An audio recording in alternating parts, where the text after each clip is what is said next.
It's true that we know a lot about the liberation of Europe and the Second World War. We know an awful lot about the American combat successes in Europe. We know about the great battles that took place in North Africa and Italy, the invasion of France and the invasion of Germany. But it seems to me that what we know most about are American battles, American soldiers, and it's an American story that we tell ourselves. What's new in this book is that I've tried to reverse the order a little bit and put the Europeans in the center of the story as much as possible. What is liberation really like to experience on a human level? We're all familiar, for example, with newsreels of the Second World War that show Americans coming into a little village, and we see around them large numbers of smiling, beaming Europeans, whether they're Italians or French or Belgians or Dutch, waving flags and saying, "This is wonderful." But we don't really know much about the people in those newsreels. And what I wanted to do, what I was curious about, was how to get those people back into the story. I wanted to know what their lives had been like during the war and how they viewed their own liberation. Life for Europeans in Europe right at the end of the Second World War was very, very difficult. It was the result of a long period of German oppression, but it was also the result of the tumultuous last few months of the war.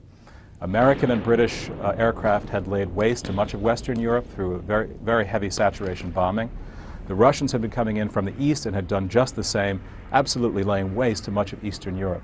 So there was widespread hunger, widespread displacement, and widespread refugee crisis all across Europe in 1945. And the Allied armies had to figure out how to deal with that human problem as well as the military problem of defeating the Germans. So Europe was in a period of real difficulty and grave crisis at the end of the war.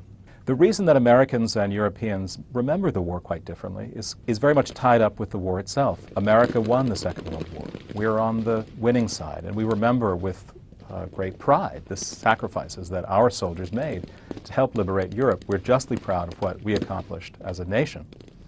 40 million people died in Europe in the Second World War. Many of their familiar towns and villages, their churches and their schools were entirely obliterated. One of the things that I have found as I look through the diaries and the documents written by American soldiers is that they were very, very well acquainted with the extreme brutality of the Second World War. And in listening to them and in talking with them many, many years later, I've always been struck by how the greatest generation are usually the people who are the first to say that war is hell, that there is no glory in war, that in war everyone suffers and everyone loses.